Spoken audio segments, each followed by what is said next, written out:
हम आज डिस्कस करने वाले हैं जो कॉमन पोजीशन पीसीएनएल में यूज़ होता है उसके बारे में।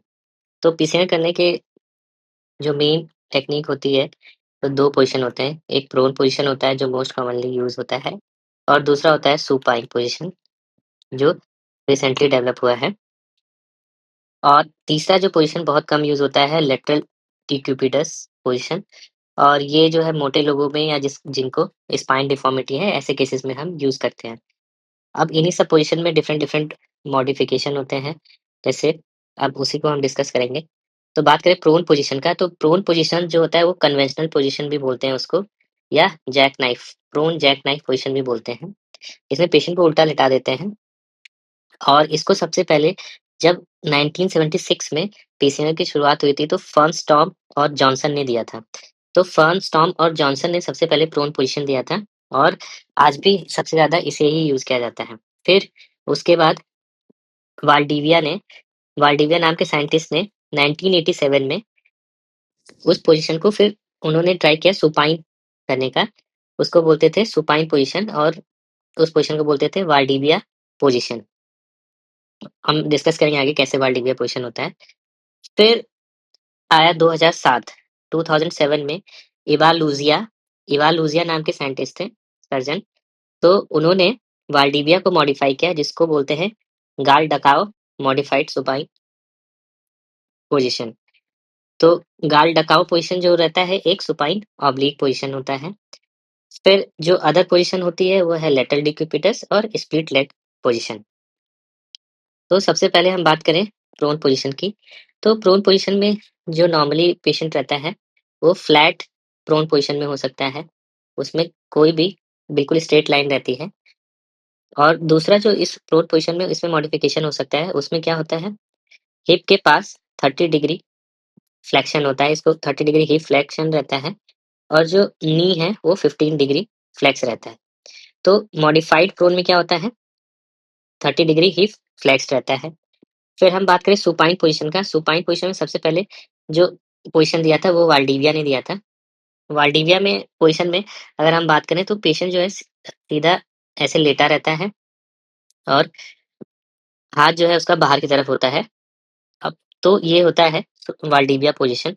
इसको दिया था 1987 में वाल्डिविया ने, जबकि प्रोन पोजीशन जो था 1976 में फर्नस्टॉर्म और जॉनसन ने दिया था। तो वाल्डिविया पोजीशन से हम पीसीएनएल तो कर लेते थे, फिर आया आरआईआरएस का दौर। अब ये हुआ कि हम सुपाइन पोजीशन ऐसी कोई टेक्निक हो जिससे हम लोग पीसीएनएल भी कर सकें और और हम लोग जो है नीचे से आरआईआरएस भी कर सकें, दोनों एक्सेस है। तो इस पोजीशन को मॉडिफाई किया गया है। अब जिस साइड हमें करना था उस साइड वो पेशेंट का पोजीशन जो पैर है वो सीधा रखते हैं और उसका अपोजिट पैर जो है थोड़ा नीचे की तरफ करके फ्लेक्स करके मोड़ के रख देते हैं। तो ये जो रहता है यह गाल डकाऊ पोजीशन है। गाल डकाऊ पोजीशन का फायदा क्या है कि हम नीचे से आरआईआरएस भी कर सकते हैं और पीसीएनएल भी कर सकते हैं। तो ये ईसीआईआरएस के लिए बहुत ही आइडियल पोजीशन है। और इसमें हम लोग फ्लैंक जो है फ्लैंक के नीचे एक रेस्ट लगा रहे थे, तो इसको फ्लैंक पोजीशन के नीचे एक रेस्ट लगा रहे थे। फिर इसी में एक मॉडिफिकेशन हुआ, जो रिसेंट मॉडिफिकेशन है वो है बार्ट ने किया था। बार्ट ने क्या किया था, फ्लैंक के नीचे से ये फ्लैंक हटा दिया था, फ्लैंक फ्री पोजीशन इसको बोलते हैं मॉडिफाइड गाल डकाओ पोजीशन। और बाकी सब कुछ सेम था। गाल डकाओ में जो ये सर था वो 30 डिग्री जो स्ट्रेट लाइन से 30 डिग्री मुड़ा हुआ था। तो बार्ट ने क्या किया है, इसका जो सर मोड़ने वाला है उसको 15 डिग्री कर दिया। अब सर ज़्यादा नहीं मुड़ा रहता है, तो और फ्लैंक जो फ्री रहता है, बाकी सिर्फ़ हम चेस्ट और नीचे पेल्विस के पास रेस्ट लगाते हैं, तो ये बार्ट पोजीशन रहता है। तो हम डिस्कस कर लेते हैं सबसे पहले प्रोन पोजीशन के बारे में। तो प्रोन पोजीशन जो रहता है वो स्टैंडर्ड पोजीशन होता है या क्लासिक पोजीशन होता है। उसमें पेशेंट फेस डाउन करके लेटा होता है और एब्डोमेन के नीचे जो रहता है कुछ भी नहीं रहता है। जो बोल्स्टर रहता है वो चेस्ट और पेल्विस के नीचे रखते हैं। तो इससे क्या होता है, किडनी जो रहता है पोस्टीरियरली डिस्प्लेस हो जाता है और जो पोस्टीरियर कैलिसिस के जो एक्सेस है उससे काफ़ी आसान हो जाता है। तो पोस्टीरियर कैलिसिस पंक्चर लेने के लिए जो है प्रोन पोजीशन बहुत ही आइडियल होती है। इसका एडवांटेज क्या होता है कि इससे हमें एक वाइड सरफेस एरिया मिलता है रीनल पंक्चर के लिए प्रोन पोजीशन से। और दूसरा ग्रेविटी की वजह से जो फ्लूइड है आराम से ड्रेनेज हो जाता है। और तीसरा ये सबसे ज़्यादा यूज़ होता है हार्ट सेंटर में, तो ज़्यादातर सर्जन्स फ़ैमिलियर होते हैं।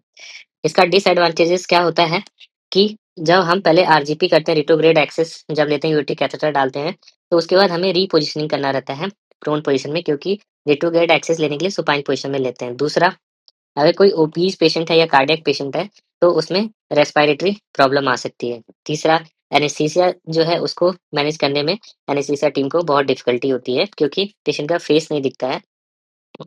फिर उसके बाद अब बात करें वाल्डीविया की, तो वाल्डीविया में मैंने दिखाया था, वाल्डीविया जो था, कैसा था? इस तरीके का हाथ करके इधर लेटा हुआ था। तो अब 1987 में, प्रोन पोज़ीशन तो 1976 में था, अब 1987 में हम आ गए।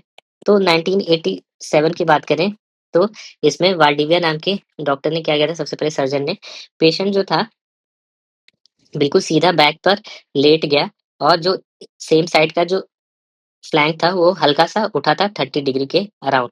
तो इससे क्या हुआ, पोस्टीरियर लैटरल अप्रोच मिल जाता है। इसका फ़ायदा क्या होता है कि एक ही पोज़ीशन में, सिंगल पोज़ीशन में ही हम यूरेटिक कैथेटराइज़ेशन कर सकते हैं और सर्जरी कर सकते हैं। फिर एनेस्थीसिया जो है अच्छे से हम देख सकते हैं और पेशेंट को मॉनिटर कर सकते हैं। किडनी के ऊपर ज़्यादा प्रेशर नहीं पड़ता है, तो सेप्सिस का रिस्क कम हो जाता है। और अगर हम लोग ईसीआरआईएस के लिए सोच रहे हैं, तो इसी पोज़ीशन को मॉडिफ़ाई करके हम लोग ईसीआरआईएस भी कर सकते हैं। दिक्कत क्या आती है कि इसमें काफ़ी स्मॉल वर्किंग स्पेस रहता है, पंचर एंगल भी काफ़ी लिमिटेड हो जाता है, और जो ये ज़्यादा फेमस नहीं है, तो इसमें फ़ैमिलियरिटी नहीं होती है। फिर उसके बाद अब हमने गाल डकाव पोज़ीशन पे आ गए। गाल डकाव पोज़ीशन में क्या था, इधर हाथ फैला के लेटा था, अब पैरों की पोज़ीशन चेंज करेंगे। जिस साइड ऑपरेशन करना है उस साइड का पैर सीधा रखेंगे, और अपोज़िट साइड का पैर को मोड़ कर रखेंगे, और ऊँचे पर रख रहे हैं थोड़ा-सा। तो गाल डकाव ने क्या किया था, ये जो टेक्नीक है गाल डकाव की, इन्होंने 2007 में डेवलप किया था। अब इतने साल लगे, 1987 से हम लोग कहाँ आ गए, 2007 में। तो 2007 में इसमें इन्होंने क्या किया, सुपाइन पोज़ीशन में ही हल्का-सा लिथोटमी पोज़ीशन रखा, और जो टिल्ट था 30 डिग्री रखा। Slight lateral oblique tilt 30 degree, इसी को बार्ड्स के पोज़ीशन में, फ्लैंक जो था, फ्लैंक फ्री पोज़ीशन भी बोलते हैं, उसमें 15 डिग्री कर दिया गया था। तो जो सेम साइड का पैर था वो एक्सटेंडेड था, जबकि कॉन्ट्रालैटरल जो पैर था वो मुड़ा हुआ था, फ्लेक्स। तो इसका फ़ायदा क्या होता है, हम लोग पीसीएनएल और यूआरएस जो है, रेट्रोग्रेड यूआरएस, एंटीग्रेड पीसीएनएल दोनों कर सकते हैं। तो हम लोग इसको यूज़ कर सकते हैं ईसीआईआरएस के लिए, तो पेशेंट का ऑपरेटिव टाइम कम हो जाता है, और एर्गोनॉमिकली ये कंफर्टेबल पोज़ीशन है सर्जन के लिए। और बात करें कार्डियोवास्कुलर रिस्क की, तो वो भी कम हो जाता है। डिसएडवांटेज क्या है कि ये बहुत ही कॉम्प्लेक्स पोजीशन है, और अपर पूल एक्सेस को लेने में बहुत दिक्कत आती है। फिर फाइनली हम बात करें लेटरल डिक्यूबिटस पोजीशन में, तो इसमें पेशेंट करवट लेटता है कॉन्ट्रालेटरल साइड में। इसको ज़्यादा यूज़ नहीं करते हैं, ये तब यूज़ करते हैं जब पेशेंट मॉर्बिड ओबीज रहता है या स्पाइनल डिफॉर्मिटी रहता है। इसमें जो रहता है एनेस्थीसिया वालों के मज़े रहते हैं, क्योंकि वो काफ़ी अच्छे से एनेस्थीसिया दे सकते हैं। बट जो रहता है इसमें सर्जन के लिए लिमिटेड एक्सपोज़र रहता है, और इसमें रेस्पिरेटरी कॉम्प्रोमाइज़ काफ़ी कम हो जाता है। अब हम बात करें स्प्लिट लेग पोजीशन की। स्प्लिट लेग में क्या होता है, जो पेशेंट रहता है उसका पैर बीच से खुला रहता है, और जो सर्जन रहता है यहाँ पे खड़ा रहता है, उसका असिस्टेंट यहाँ रहता है पैरों के बीच में। तो लेग्स आर एब्डक्टेड। इसमें क्या होता है, साइमल्टेनियस रेट्रोग्रेड एंड एंटीग्रेड इंटरवेंशन कर सकते हैं। एक लगभग गाल डकाव या सुपाइन पोजीशन की तरह ही होता है, रीपोजीशनिंग की जरूरत नहीं होती है, ऑपरेटिंग टाइम कम होता है, और कॉम्प्लेक्स स्टोन के लिए अच्छा होता है। तो एक बार हम कंपैरिजन देख लें, सुपाइन में वाल्डीविया और गाल डकाओ का।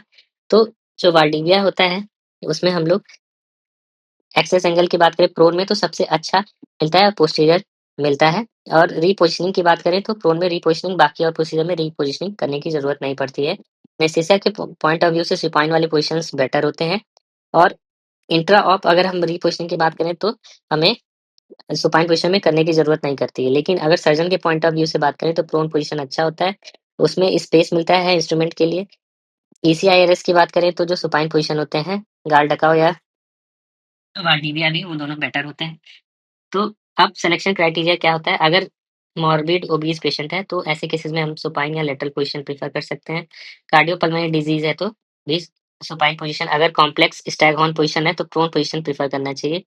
अगर ईसीआईआरएस प्लान कर रहे हैं, तो गाल डकाओ पोजीशन करता है, और बायलेटरल एक्सेस अगर चाहिए, तो स्प्लिट लेग।